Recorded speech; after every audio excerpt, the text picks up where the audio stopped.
Hello friends, स्वागत है आप सभी का उषाज़ वर्ल्ड्स किचन में। ये देखिए, आज हमने बनाया है hair mask gel, homemade hair mask gel. इसे मैंने बनाया है फेनुग्रीक सीड से। देखिए, आप देख सकते हैं इसमें है, और इसकी आप कंसिस्टेंसी देखिए, एकदम जेल की तरह।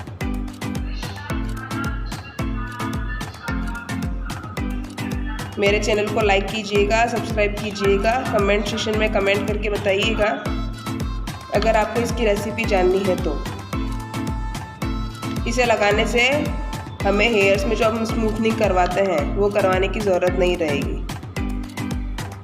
Thank you.